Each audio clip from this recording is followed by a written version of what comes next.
இப்போ நம்ம கேசரி எப்படி செய்கிறதுன்னு பார்க்கலாம். தேவையான பொருட்கள்: ரவை 1 கப், சர்க்கரை 1 கப், வாட்டர் 2 கப், நெய் 2 டீஸ்பூன், பால் 1 கப், முந்திரி, ஏலக்காய், கேசரி பவுடர். இப்போது கடாயில் 2 கப் வாட்டர் ஊற்றிக்கோங்க, 1 கப் பால் ஊற்றிக்கோங்க. நல்லா கொதிக்கட்டும். கொதித்த பிறகு தேவையான அளவு கேசரி பவுடர் போட்டுக்கோங்க. இப்போது நெய் கொஞ்சம் விட்டுக்கோங்க.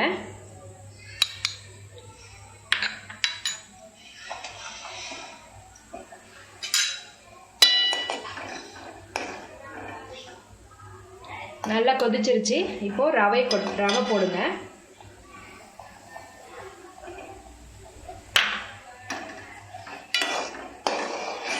நல்லா கெட்டியாகிற வரைக்கும் கிண்டுங்க. ஏலக்காய் போட்டுக்கோங்க. நல்லா கிளறி விடுங்க.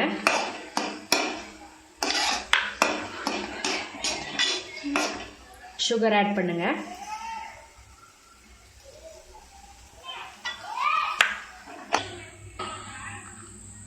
தேவையான அளவு முந்திரி போட்டுக்கோங்க. முந்திரி பொன்னிறமான பிறகு இதில் கொட்டி கிளறிக்கோங்க.